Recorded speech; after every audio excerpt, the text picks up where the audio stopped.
Ya, puji nama Tuhan. Shalom. Apa kabarnya pada pagi hari ini? Ya, puji nama Tuhan. Kita bersyukur kalau pada pagi hari ini kita masih bisa ada sebagaimana kita ada. Saya percaya bahwa semua karena anugerah Tuhan. Amin. Meskipun di luar sana hujan, tapi mari kita tetap bersukacita. Haleluya. Mari sama kita bagi berdiri Bapak Ibu yang dikasihi Tuhan. Mari kita angkat kedua tangan kita di hadapan Tuhan. Kita menaikkan setiap ucapan syukur kita, doa kita di hadapan Tuhan.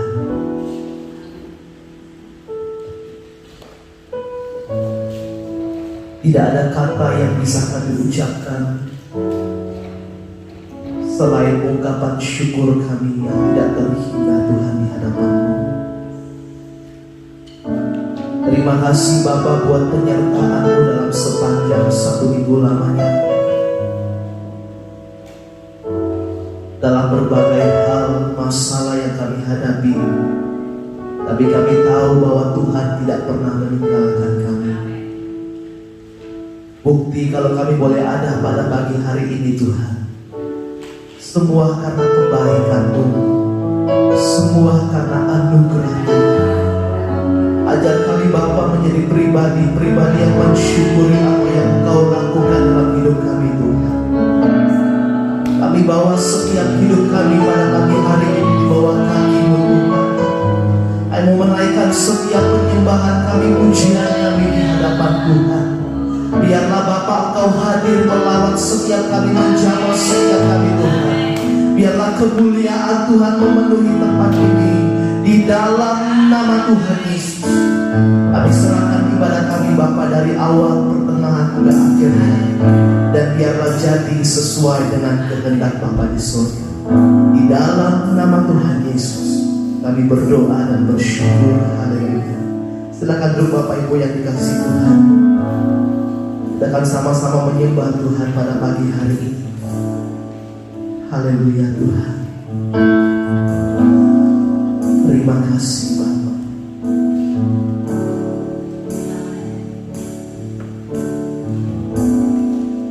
Terima kasih Tuhan. Dengan aku membalas kasih-Mu yang ku terima dari-Mu.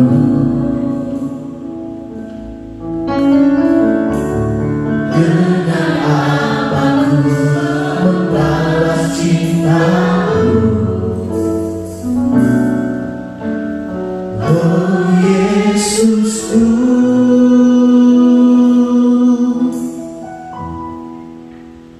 Ku mau selalu bersyukur, selalu bersyukur. Kau Bapa yang setia, yang selalu menolong. Ku mau selalu bersyukur, selalu bersyukur. Kau Bapa-Ku yang setia. Dengan apa ku membalas kasih-Mu. Amin Tuhan.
Mari kita angkat kedua tangan kita di hadapan Tuhan. Ku mau selalu bersyukur. Ajar kami untuk selalu bersyukur.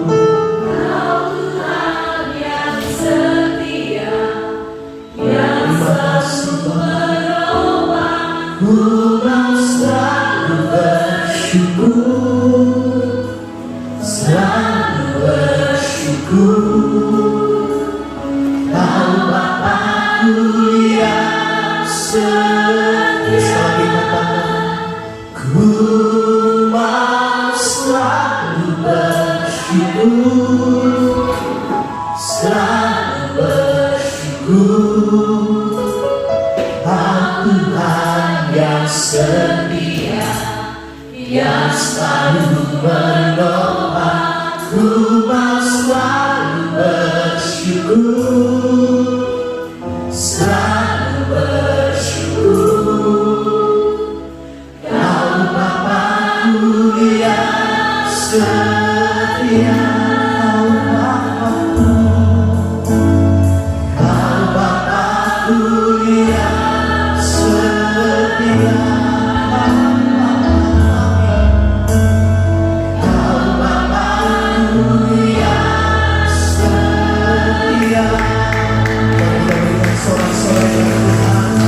Bersyukur untuk semua kebaikan-Mu yang luar biasa. Sungguh Tuhanlah alasan kami hidup, sebagaimana kami ada, dan kami mau mengakui Tuhan kebaikan-Mu yang sungguh nyata di hidup kami.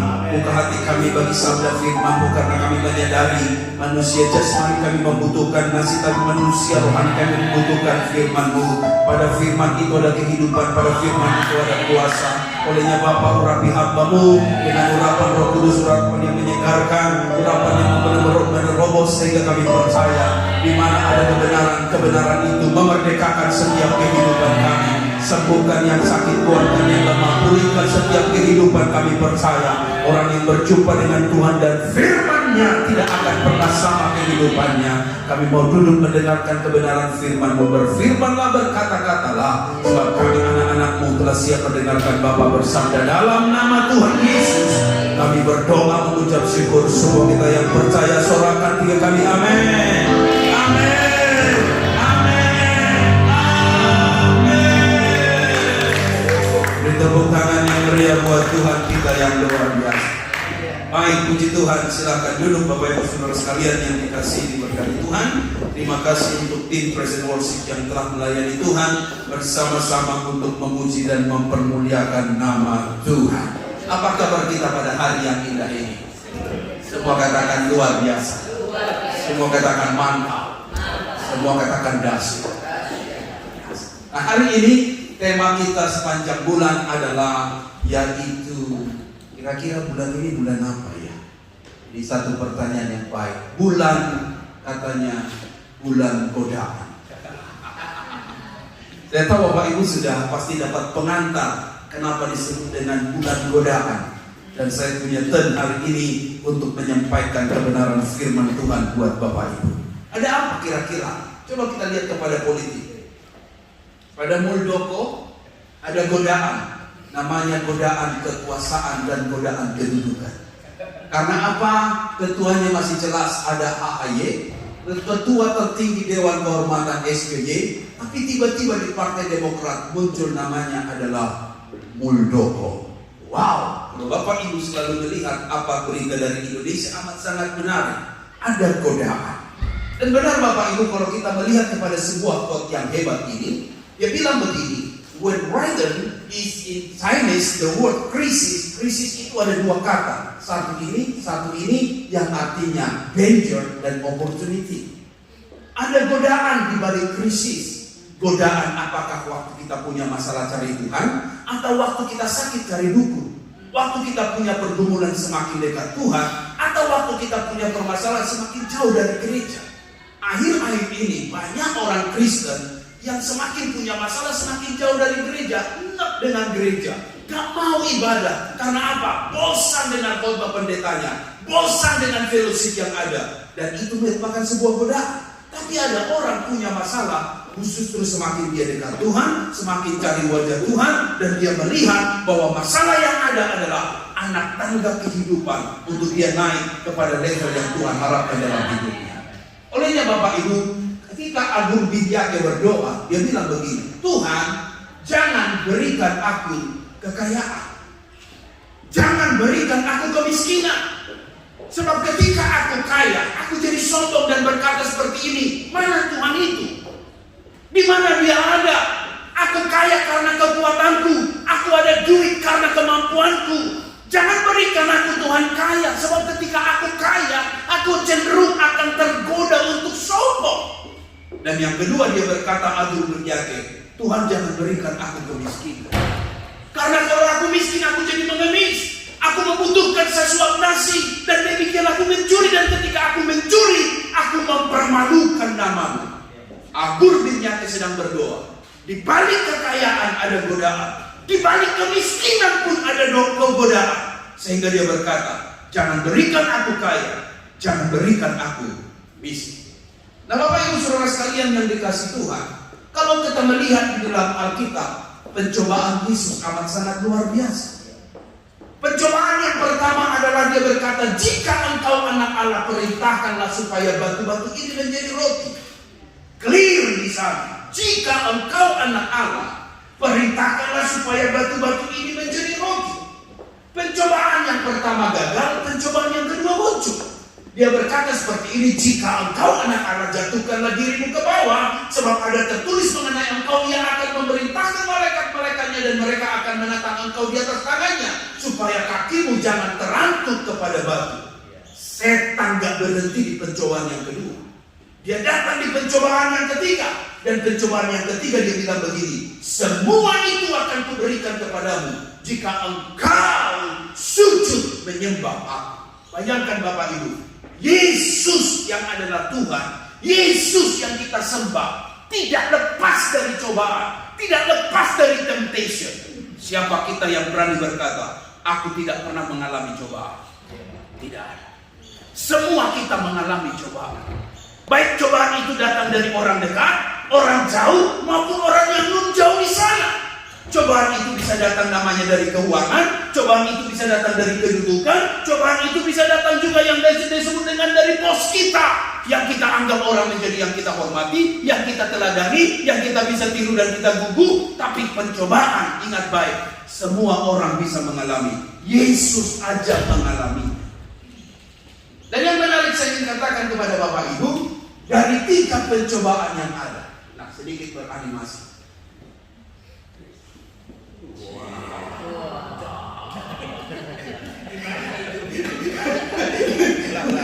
Kok bisa kan? Ini cobaan untuk Pastor Don. Begini Pak Don, ini cobaan.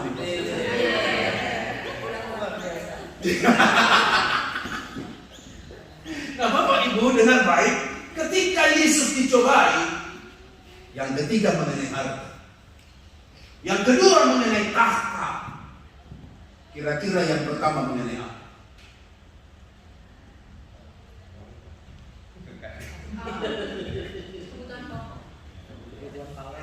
Pak Yogi sudah membuka jawaban yang pertama adalah wanita.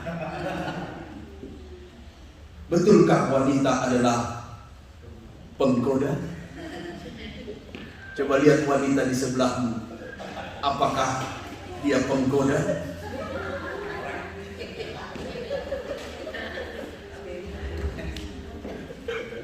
Apakah dia penggoda?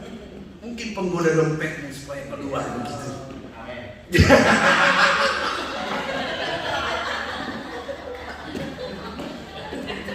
Kalau lagi lihat orang sebelah.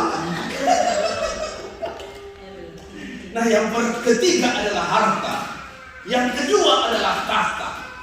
Yang kira-kira pertama apa?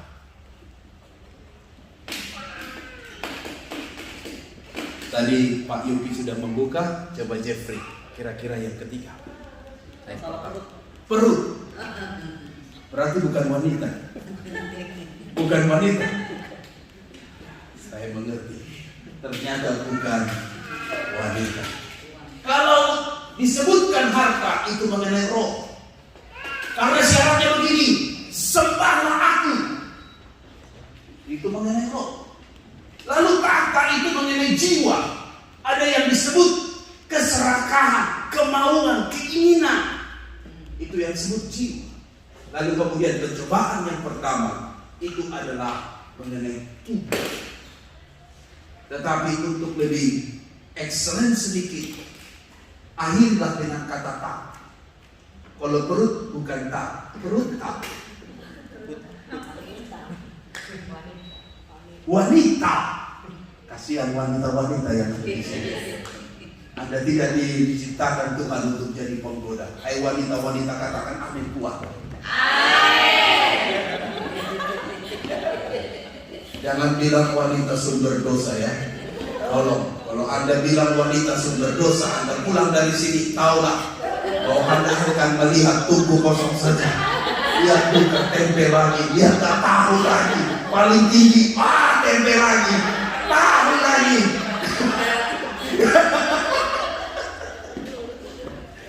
Tolong ya, bukan wanita.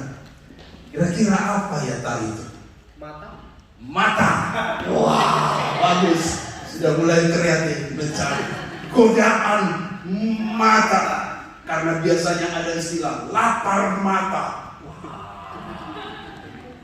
Tapi kalau khutbah ini dijawab, selesailah sudah, saya harus pulang. Karena tema yang diberikan kepada saya adalah ini. Godaan atas Yesus, batu jadi roti. Inilah tema yang diberikan kepada saya. Dan apa yang dapat kita pelajari Bapak Ibu? Minimal yang pertama, pencobaan itu bilang begini. Jika engkau anak Allah, perintahkanlah supaya batu-batu ini menjadi roti. Jelas, clear. Tapi apa yang kita bisa lihat di sana? Ada godaan yang sedang iblis titipkan di balik perkataan itu. Jika engkau anak Allah. Apakah Yesus itu bukan anak Allah? Anak Allah. Setan tahukah Yesus itu anak Allah? 100% dia tahu. Sejak kapan? Sejak dari dulu, karena setan itu adalah pribadi, sosok, oknum yang sudah tua sejaman ini. Dan pasti dia tahu baik nubuatan para nabi, nubuatan para raja, bahkan nubuatan-nubuatan yang muncul bahwa sesungguhnya Yesus itu ada anak Allah. Tetapi mengapa ada masih kata ini? Jika engkau anak Allah. Godaan yang pertama itu muncul adalah mulai meragukan keanak-Allahan Yesus. Jika engkau anak Allah. Kalau saya katakan jika engkau Jeffrey, apakah engkau tidak Jeffrey? Jeffrey benar. Tapi kalau dikatakan jika engkau Jeffrey, what do you say? Bisa dia marah dengan saya. Kamu meragukan kejantanan saya?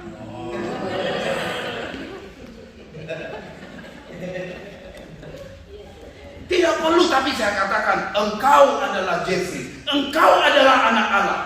Tapi setan punya senjata, selalu menitipkan keraguan-raguan dalam hidup seseorang, sehingga dengan demikian akan mudah untuk dijebak dan kemudian disesatkan.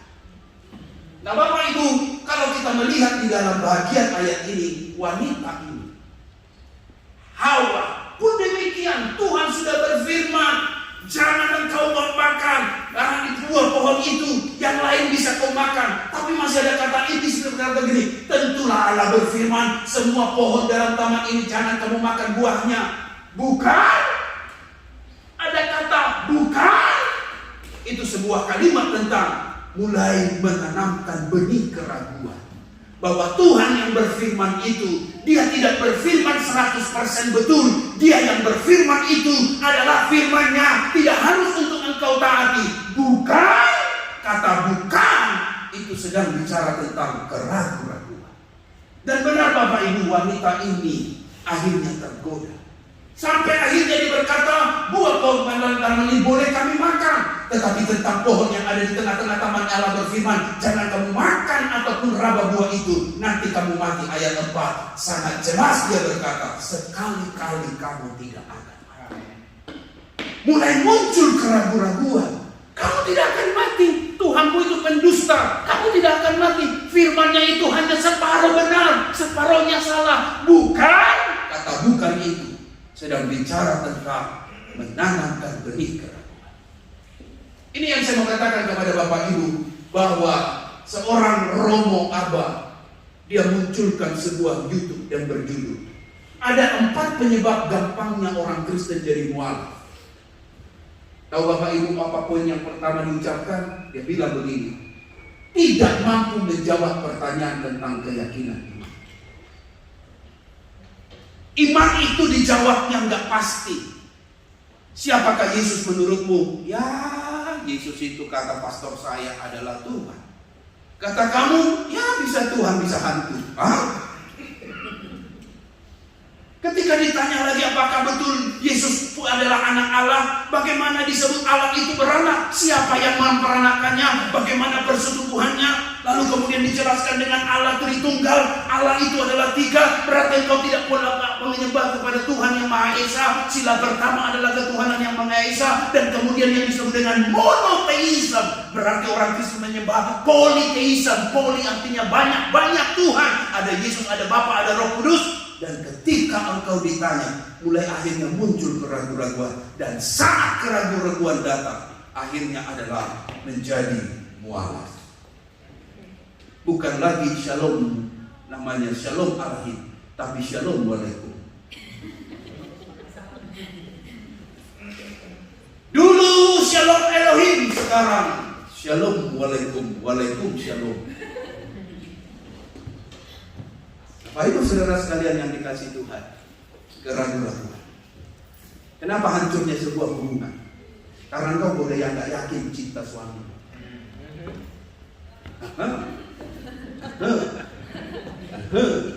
Bolehnya kau cek dompetnya. Saya foto siapa ini kekasih, diminta enak hati. Mulai kau cek, mulai ada keraguan-keraguan. Kok pulangnya malam-malam? Kok kalau telepon selalu di kamar mandi? Ada apa? Kenapa? Mulai ada keraguan-keraguan. Dan ketika mulai ada keraguan-keraguan, gak firm lagi, mulai ada yang disebut dengan benih-benih kehancuran. Kok dia kalau SMS ngumpet-ngumpet? Kok PIN-nya gak dikasih tahu? Kok PIN ATM-nya ada 2? Gak dikasih tahu. Ada apa? Ayah naon? Kenapa kok ada terjadi begini? Betul Bapak Ibu, setan sedang menaruhkan keraguan-keraguan. Betul gak Pak Haryono itu sayang saya? Enggak, kayaknya cuma setengah-setengah. Mulai ada halnya hancur yang disebut dengan hubungan. Itu yang terjadi yang disebut dengan kepada seorang cerita saya ini. Namanya adalah Cao.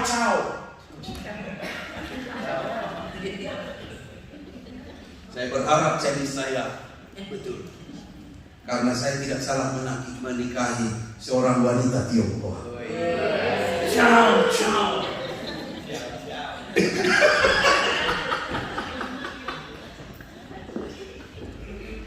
Gak apa-apa, nanti kita selesaikan di depan Bapak. Tapi orang ini adalah orang yang licik. Dia punya musuh namanya Mao Chao. Salah lagi, gak apa-apa, kita selesaikan di depan bakmi. Dan apa yang terjadi?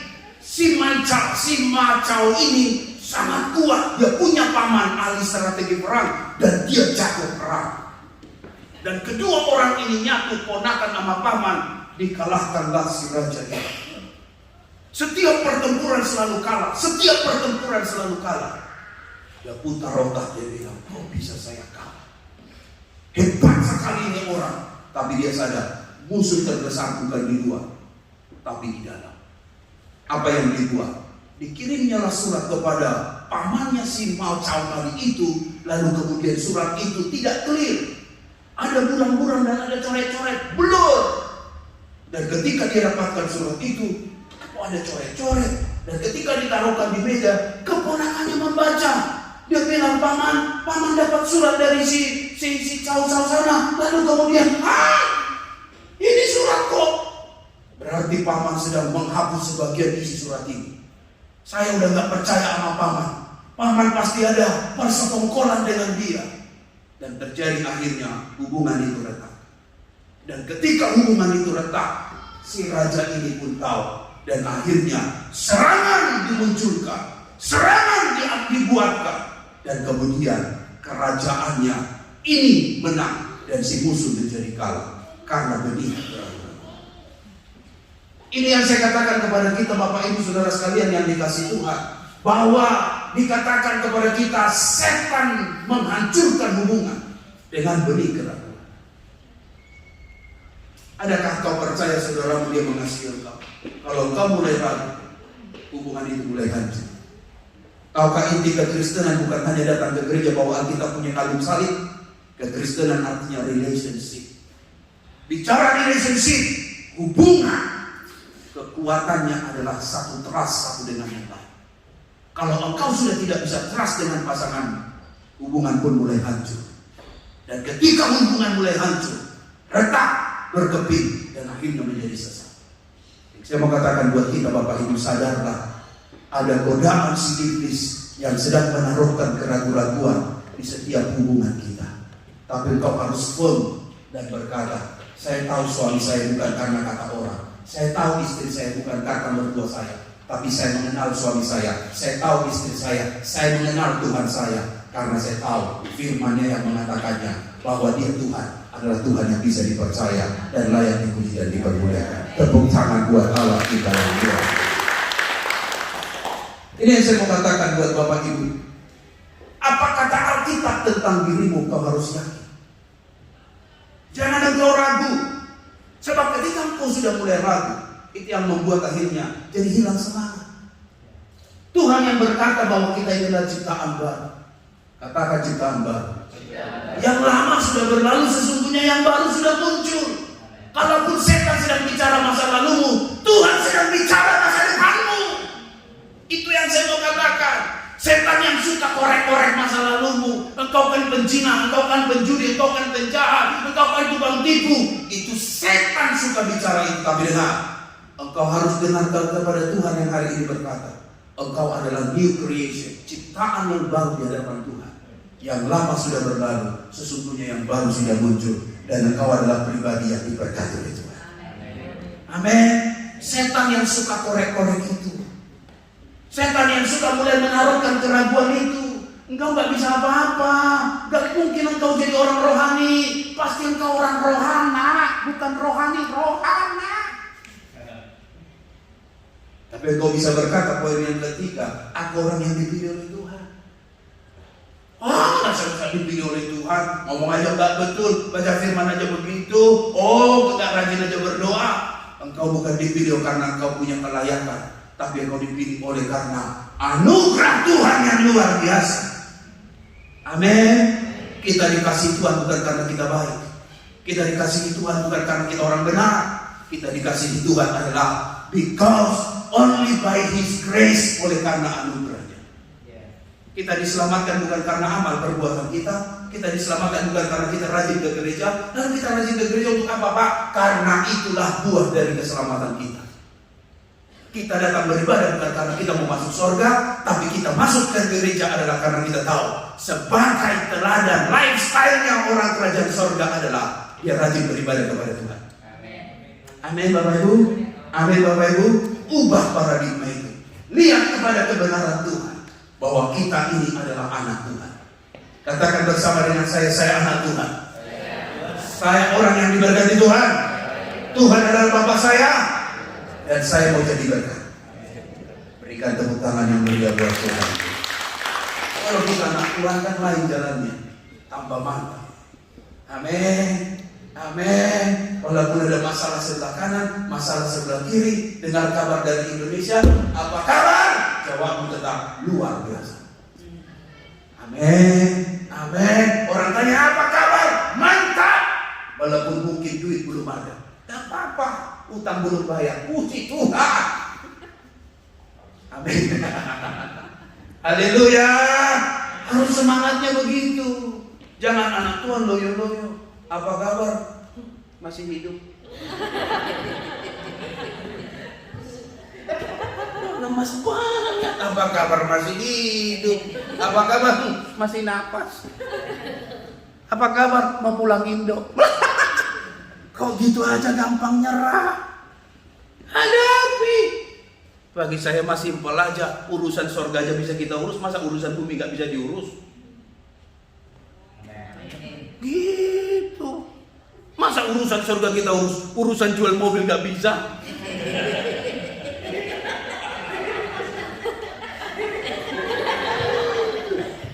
Masalah dia understand atau tidak understand, antara itu aja. Andes atau stand, itu aja. Dia ngomong kita nggak ngerti, kita ngomong nggak ngerti. Ya udah, mesin yang bicara. Laku nggak laku urusan nanti. Gitu. Masa urusan surga kita urus, masa urusan bumi nggak bisa kita urus? Haleluya, haleluya. Kita cerita Allah luar biasa, baru masalahnya datang udah langsung kita keok, udah langsung kita fiau-fiau. Ada apa nih teman? Mati gua nih, mati gua nih. Baru duit nggak ada langsung tewas. Ngapain? Kita harus mantap menghadapi hidup ini. Apa kabar? Mantap. Apa kabar? Luar biasa. Walaupun belum makan, puji Tuhan. Jangan kaget kita bilang 3 kali luar biasa, mantap, haleluya. Makanan datang ke depan. Pastor belum makan ya. Luar biasa. Jangan jadi orang yang lemes-lemes. Beri tepuk tangan dulu buat Tuhan kita. Saya acungkan 2 jempol buat Bapak Ibu. Iman Anda tidak dikalahkan hujan. Hari ini kan hujan luar biasa. Hujannya sih gak seberapa, Anginnya putih beliung, piu, sampai jemuran dan sepatu pun basah semua. Ampun. Indonesia itu, saya kan sering beberapa bawa orang jalan-jalan, turis. Orang Surabaya apalagi. Dia bilang, Pak, kalau hujan di Australia saya nggak takut Pak. Cuma anginnya. Bisa bayangkan Sanggul Katulistiwa bisa angin dan suara itu luar biasa. Makanya hebat juga tasnya ibu ini. Pakai kremes. Tapi dalamnya minyak angin. Saya bilang, hebat sekali tasnya, luar biasa. Tapi kok dalamnya minyak angin? Gak peduli kata dia. Mau gimana pun cuma tolak angin yang bisa usir angin kata dia. Dan cuma ini jam kapak yang bisa usir angin. Jadi foto di Opera House yang dikeluarkan cap kapak.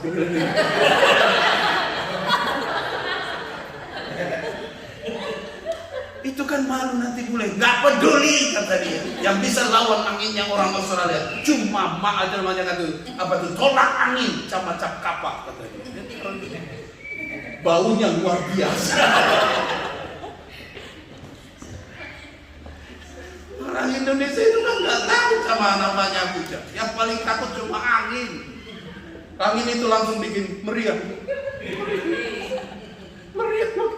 Dan mau gimana pun, udah nggak peduli. Meriah langsung. Pulang aja Pak. Meriah langsung. Amin deh. Walaupun hujan di mana, angin di mana, tetap datang ke Kristus. Anda tidak kalah sama hujan. Ada orang kan, maaf pendeta, saya nggak bisa datang. Hujan. Emang cuma di tempat lo doang hujan? Tempat gua juga kan hujan. Tapi ada orang yang begitu. Maaf, nggak bisa pelayanan.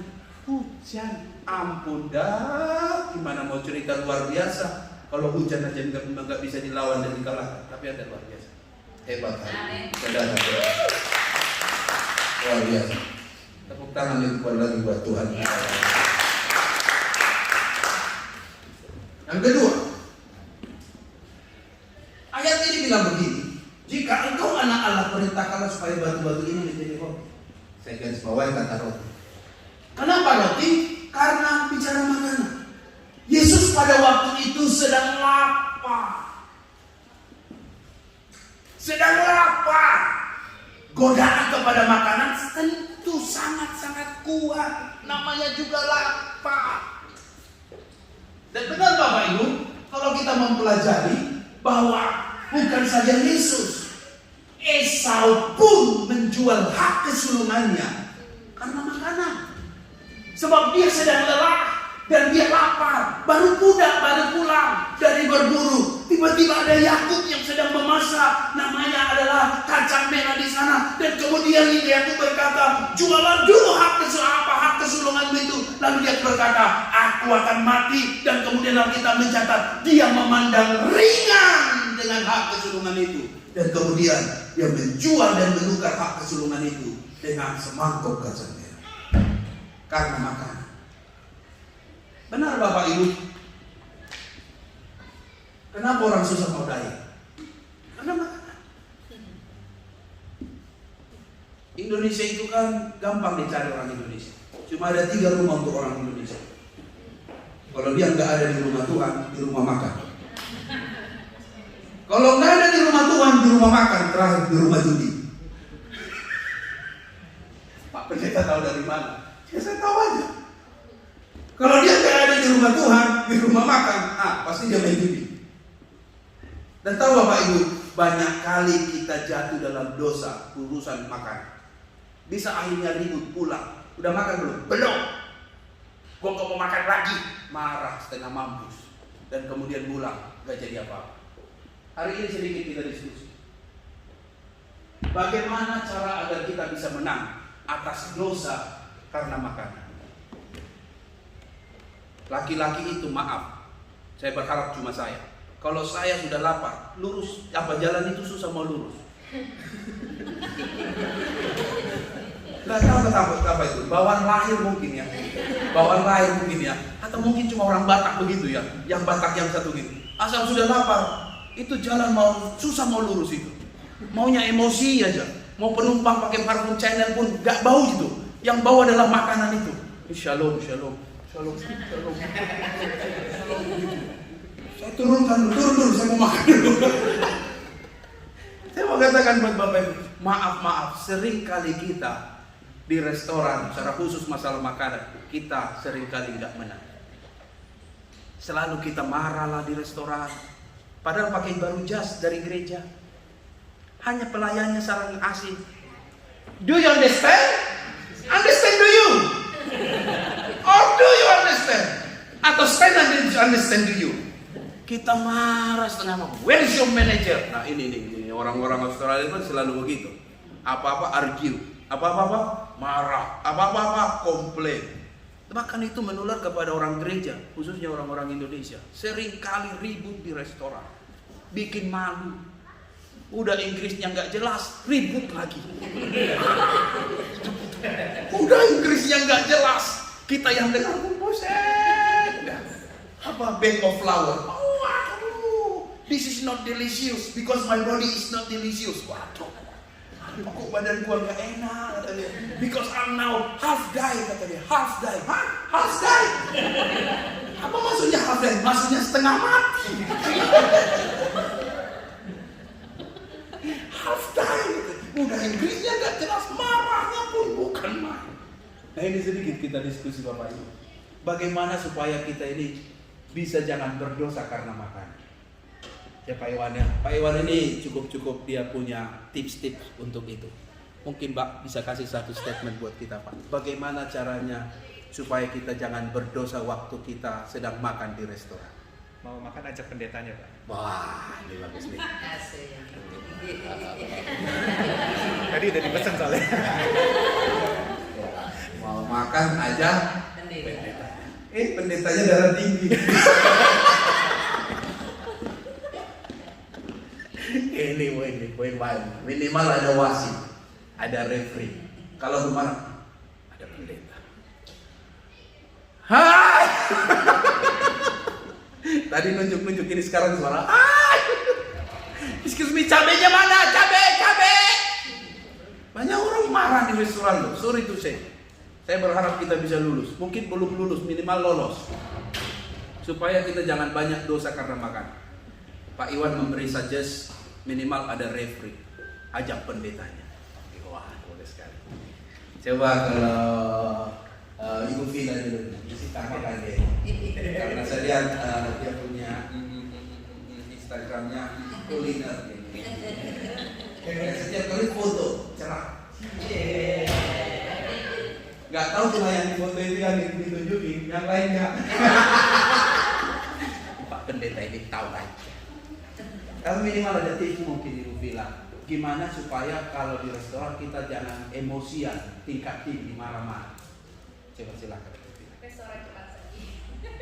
Carilah restoran yang cepat saji. Kalau nggak sabar, carilah restoran yang cepat saji. Cepat saji itu maksudnya apa tuh? Apa itu cepat saja betul? Yang nggak lama nunggu. Ada nggak restoran yang nggak lama nunggu? Hah? Makanannya udah jadi, tinggal yang $10 $12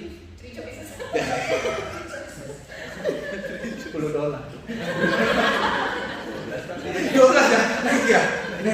Oh, 15 ya? Kok 3 ini?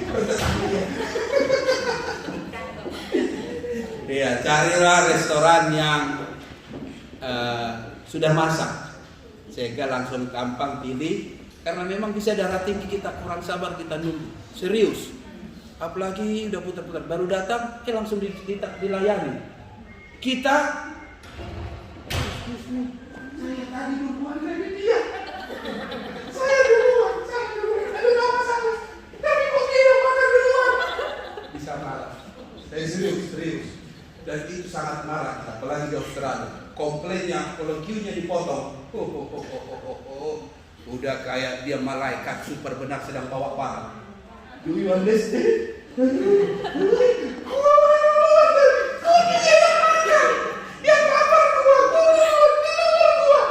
Bisa marah. Serius betul. Itu pun saya alami juga kadang-kadang. Saya alami. Apalagi kita dipotong kan, kita udah duluan, malah dia duluan. Marah emosi. Nah, Pak Doni dulu nih. Dari ini, ya Doni Tani. Kira-kira gimana cara? Ini Pak Doni kalau makan dia senyum terus dia, pasti dia menang. Kira-kira apa? Gimana rahasia?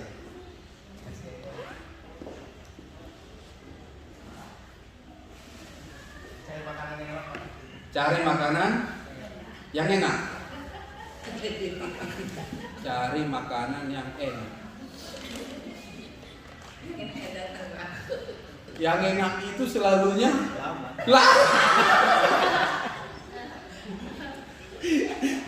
Nah, makanan yang enak itu selalunya banyak orang.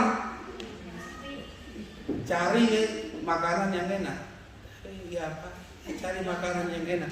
Artinya makanan yang enak itu akan bisa menyembuhkan ketidaksabaran. Ya saya masih pikir juga nih Pak. Saya mau menolong statement itu Pak. Bapak bisa bantu saya Pak.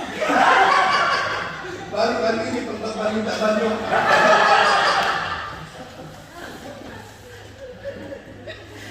Ya boleh lah kita ambil dulu. Masih dulu. Ya saya Bu Natali nih. Dia ini paling sabar nih saya tahu. Kalau di restoran dia paling sabar. Dia paling sulit duduk, langsung duduk. Dia, excuse me, kecap mana? Karena ada suaminya yang sabar. Tapi mungkin ada tipsnya Ibu Natali yang bisa tolong kita supaya jangan emosi waktu pesan makanan itu. Gimana kira-kira Ibu Natali?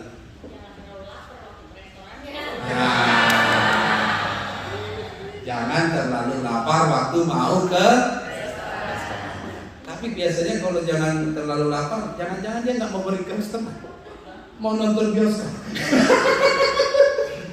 Jangan terlalu lapar, artinya kadang juga bisa bawa cemilan. Jadi kalau kita emosi, kasih biskuit, kan lo, ya kan, atau bawa permen. Nah, ini ada Ibu Weli nih, Bu Weli tolong saya nih Bu Weli. Ibu Weli sabar nih, paling sabar, nggak mau marah-marah dulu. Kira-kira apa tipsnya nih supaya kita jangan buat dosa waktu kita sedang di restoran?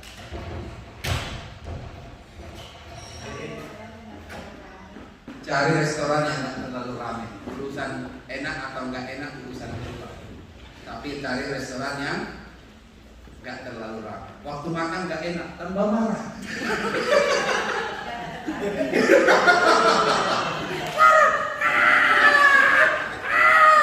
Udah mau, enggak enak lagi. Alfa Omega.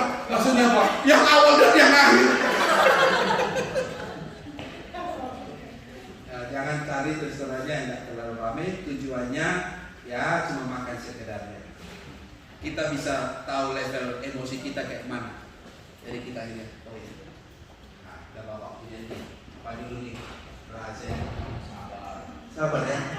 Oh, ini kali pasal. Nah, nunggu sabar. Iya. Kalau lu nunggu sabar. Kalau enggak lu pulang. Tahu nih, ini kelompok dari Ahok ini. Gampang-gampang aja. Kalau sabar nunggu. Kalau enggak pulang. Jangan tambah dosa. Iya. Jangan tambah dosa, pulang. Jangan usah nunjukin, oh gua centeng ya, gua preman lu. Jangan nunjukin, lo pulang. Kalau enggak, sabar. Ini ada Jeffrey nih. Saya nih suka nih, sabar nih. Kalau pesan nih soto apa nih, soto sop kontrol, sabar. Semakin sabar, makanannya hilang.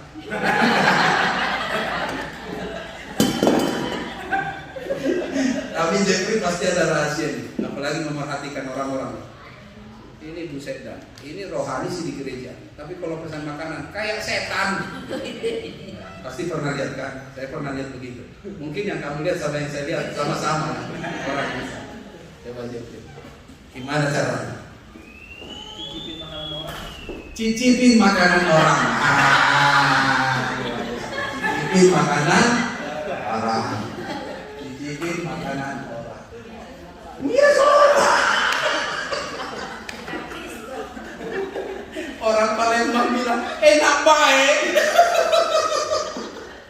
Cicipin makanan orang. Maksudnya cek tetangga sebelah. Pura-pura aja Pak. Coba ya enak nggak? Coba ya enak. Oh coba ya. Itu berarti sesuai dengan punya Ustadz Maulana. Maksudnya makan berjemaah.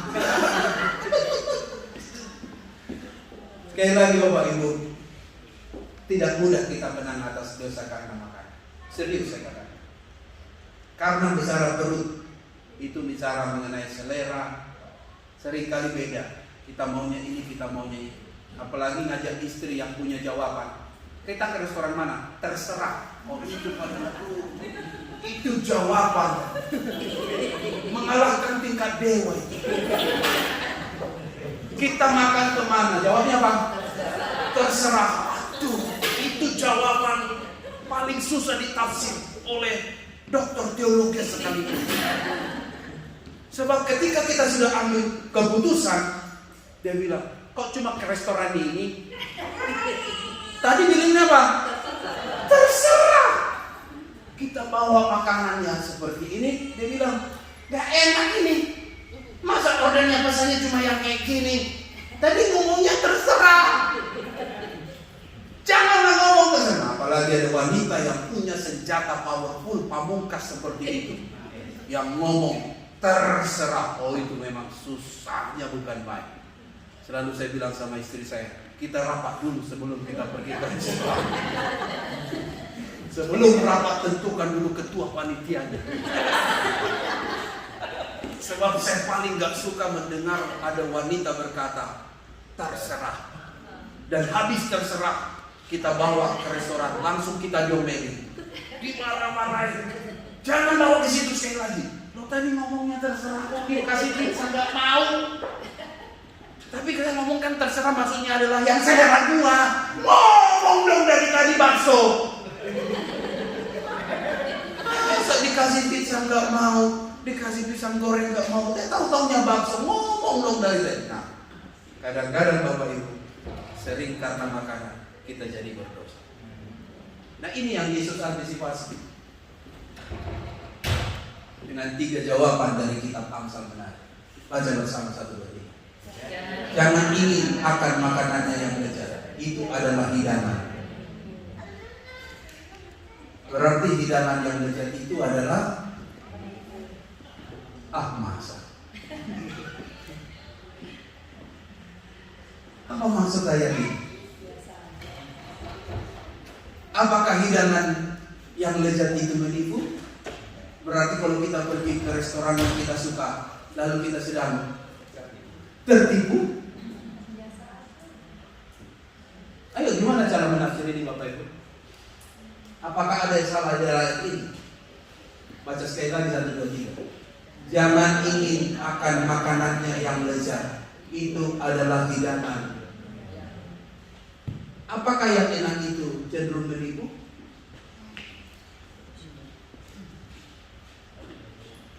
Maaf, apakah tahu gejrot bagi Pak Haryono itu hidangan menipu? No, tidak. Ayo, apakah bagi Pak Iwan makanan Jepang, boom, itu hidangan menipu yang lezat itu? No. Apakah bagi Pak Greg saksang itu hidangan yang menipu yang lezat itu? Oh no. Apa maksudnya? Ada yang salah di ayat ini? Nah, teman-temanku pendeta muda, jangan selalu fokus dengan satu ayat. Harus lihat ayat sebelumnya supaya penafsirannya lima. Dia bilang begini, ayat 1 dan 2 dan 1, 2, 3 baca. Bila engkau duduk makan dengan seorang pembesar, perhatikanlah baik-baik apa yang ada di depanmu. Taruhlah apa? Sebuah pisau pada lehermu. Bila besar, apa? Artinya apa? Katanya di sini sedang bicara kalau engkau duduk dengan orang penting, jangan rakus. Kalau kau duduk sedang dengan CEO, bosmu, jangan kerosak rusuk.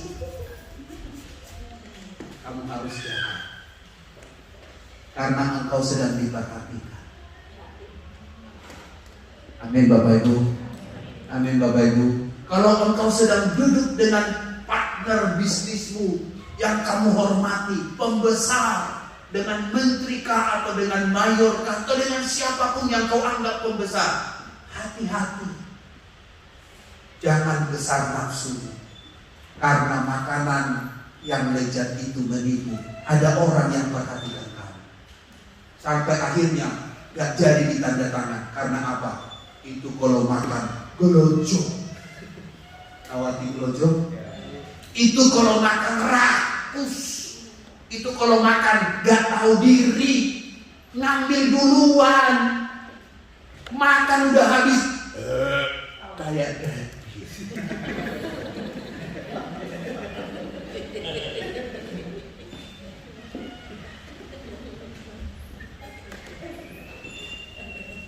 yang ketawa pasti ada pengalaman.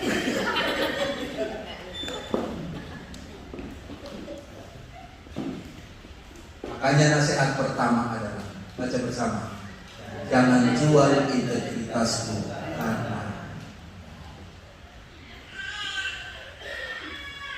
karena dilihat kok di meja makan itu kelihatan kok integritas kita, sikap kita bagaimana.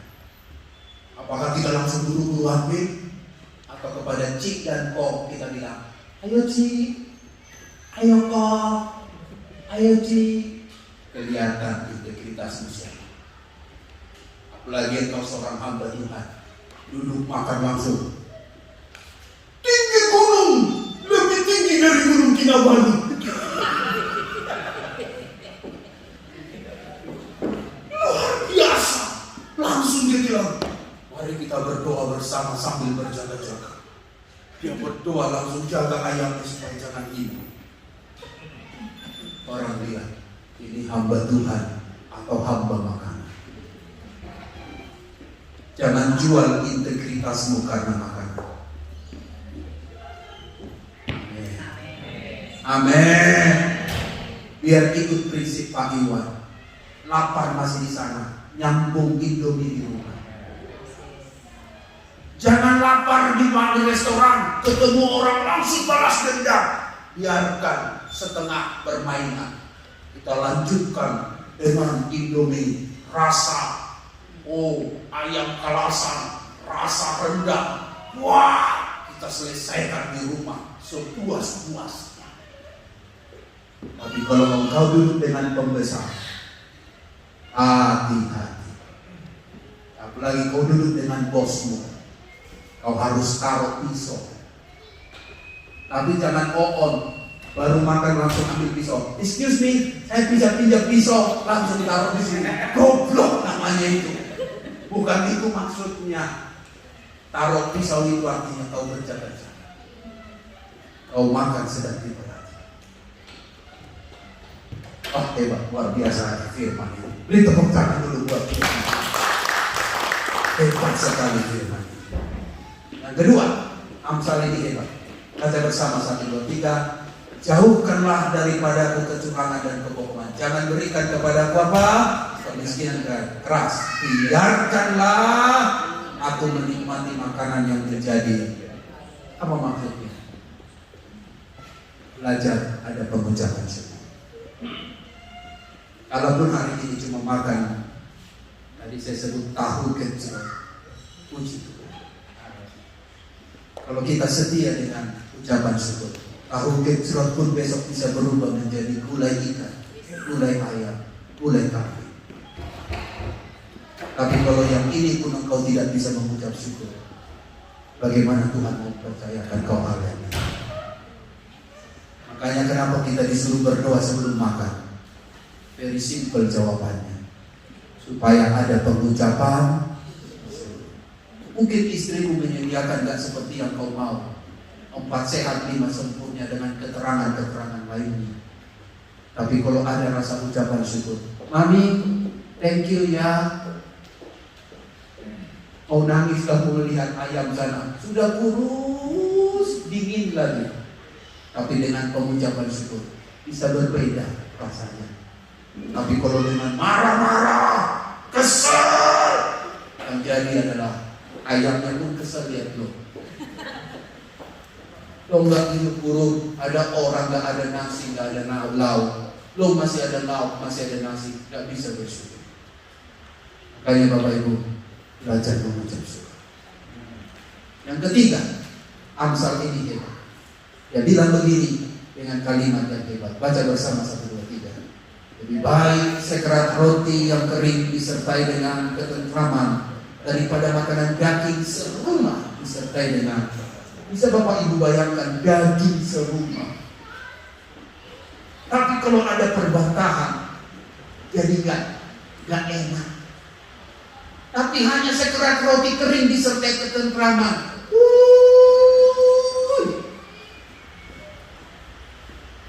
Kalau khotbah itu yang paling berat itu bukan saja menyampaikan, memindahkan otak dengan otak, tapi khotbah itu paling berat memindahkan hidup dengan hidup. Serius. Makanya seringkali saya bersaksi karena khotbah-khotbah seperti ini saya alami sendiri. Saya bilang sama istri saya, sayangku, kita nggak boleh makan lagi ribut. Jangan lagi makan anak domelin. Serius saya bilang Bapak, makan lo, pasti nggak dimakan, pasti nggak enak. Serius saya bilang.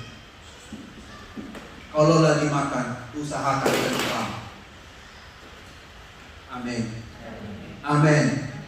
Kalau istri lagi marah, tenangkan dulu baru makan. Jangan lagi makan, ribut.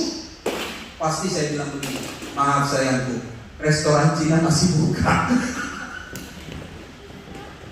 Ya udah, tadi kan cuma kesal tadi, sekarang makanlah. Sorry, bukan masalah makanannya, hati saya belum tenang. Lama-lama ditenangkan, belajar akhirnya, dan akhirnya mulai bisa makan sama.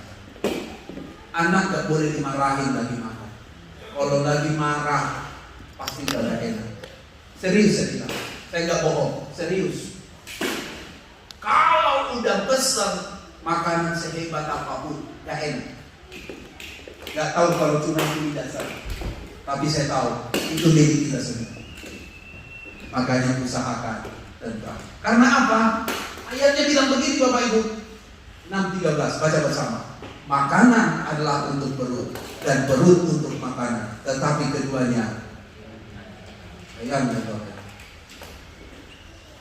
Perut untuk makanan, makanan untuk perut. Dua-duanya gak ada hal rohani. Dua-duanya dibinasakan. Bisa lu membayangkan. Olehnya jangan ribut karena makanan. Jawaban Yesus sangat hebat. Langsung dia berkata kepada setan itu, ada tertulis manusia hidup bukan dari roti saja. Perut sama nasi, perut sama makanan, dua-duanya dibinasakan. Setan, tidak manusia hidup karena roti nasi saja, tapi manusia hidup karena firman Allah. Hebat, luar biasa. Respon Yesus saya sangat kagum. Kalau ibarat main pancong, nah ini main pancong. Setan bilang begini, manusia tidak dapat hidup tanpa makanan. Yesus bilang, tunggu dulu. Manusia hidup bukan dari makanan saja, tapi dari firman yang keluar dari mulut Allah. Yang satu bawa data. Yang satu bawa data. Dia bilang, datamu gak valid. Dataku valid. Buktinya apa? Lihat ayat 4. Ada tertulis. Valid. Hukumnya ada. Tertulis. Setan bilang, betul juga. Gua datanya gak tertulis. Tapi pengalaman bahwa kalau Pak Greg gak makan, kepalanya puyeng. Kalau Pak Yuki gak makan, lapar, marah-marah. Itu datanya valid. Tapi tidak tertulis. Ini tertulis. Buktinya apa? Buktinya adalah ayat bilang begini, bahwa langit dan bumi akan berlalu, tetapi yang tertulis itu tidak akan berlalu. Wow, setan yang kalah. Lalu kemudian Tuhan membukakan fakta yang baru. Manusia, ada dua jenis manusia ini, dan dua-duanya terdiri dari satu manusia jasmani, satu manusia rohani. Untuk manusia jasmani, nasi. Untuk manusia rohani, firman. Setan berundur, dia kalah karena main data, main fakta. Setan dikalahkan karena Yesus membuktikan bahwa manusia tidak hanya hidup dari roti nasi saja, melainkan dari firman Tuhan. Beri tepuk tangan dulu buat Tuhan. Makanya godaan itu bisa dilawan, Bapak Ibu. Apa yang saya mau katakan tentang ini? Lihat, Pak Doni. Iya. Semutan. Lihat, ini data, ini tahta, harta, jiwa, roh, tubuh. Lalu yang ini apa? Fakta. Fakta itu mengenai apa? Data dan akta. Orang menggantinya bukan karena wanita, tapi karena cinta. Kalau cinta ada aktanya, jauh dari godaan. Tapi kalau cinta tidak ada aktanya, PHP. Apa sekarang istilahnya Gibran itu? Ghosting. Pergi tanpa pesan. Tapi perlu namanya fakta. Fakta itu bicara tubuh, jiwa bicara tahta, roh bicara harta. Dan benar Bapak Ibu, permasalahan yang terjadi di Partai Demokrat. Marahlah si Muldoko, muncul dia dan berkata seperti ini. Oh, hati-hati. KLB, Kongres Luar Biasa Partai Demokrat, sesuai konstitusi. Responnya benar. Dia harus membela.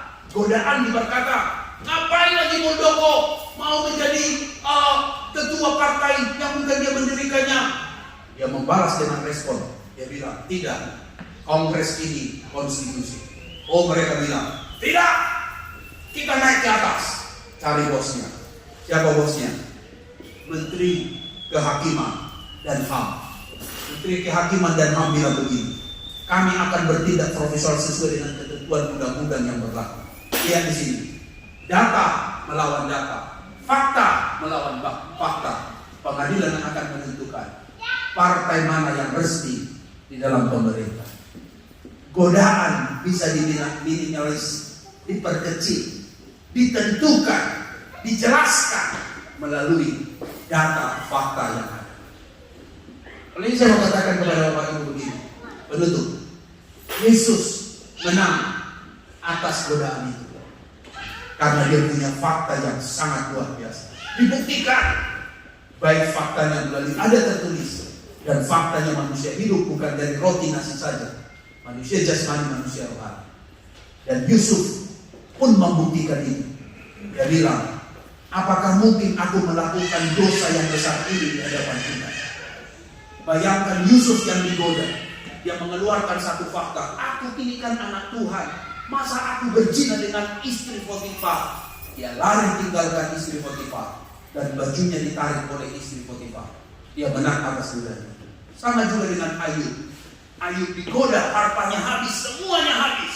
Tapi dia bilang begini, dengan telanjang aku datang, dengan telanjang aku pulang. Dia munculkan faktanya. Dia bilang, Tuhan yang memberi, Tuhan yang mengambil. Terpujilah nama Tuhan. Itu fakta yang dimunculkan sehingga dia menang. Tidak dia akhirnya bersyukur, marah karena Tuhan mengambil semuanya. Karena dia punya fakta, Tuhan yang memberi, Tuhan yang mengambil. Terpujilah nama Tuhan. Beri tepuk tangan dulu buat Tuhan. Bagaimana dengan JKJ? Yuk kita belajar. Belajar bagaimana menghadapi godaan mengenai makanan. Mengingat baik setan datang memunculkan keraguan. Setan datang muncul melalui makanan. Tapi kita harus punya fakta. Aku anak Tuhan. Aku gak boleh diatur oleh makanan. Aku anak Tuhan. Gak mungkin ku jual integritasku karena makanan. Kalau aku ada di restoran, aku gak mungkin aku berkata aku hamba Tuhan dan mempermalukan nama Tuhan hanya karena hanya karena semangkok atau satu tempat kecil namanya cabai yang gak dikasih oleh pihak restoran. Lebih baik ku jaga mulutku aku pulang. Aku menyambung makananku di rumah atau restoran lain. Yang jelas aku tidak mau berdosa karena makanan. Kita beri tepuk tangan dulu yang meriah buat Tuhan kita.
Mari beri apresiasi karena luar biasa ya.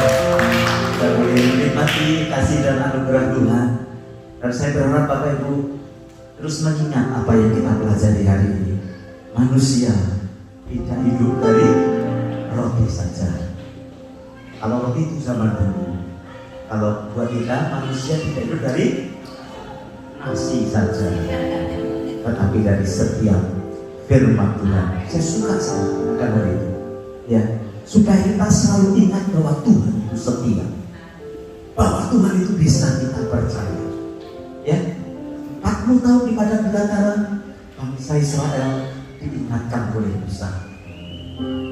Oh, ingat perjalanan ini, supaya setiap godaan menjadikan kita rendah hati, dan kita tahu bahwa manusia tidak hidup dari ibadah. Tuhan Yesus pakai kata-katanya Musa itu di Ulangan 8 ayat yang ketiga, yang artinya kita itu harus tahu Tuhan itu setia. Setiap pagi dikasih mana, setiap pagi dikasih mana, dan Dia itu Tuhan yang bisa kita percaya. Ngomong sama sebelah saudara, Tuhan kita bisa dipercaya.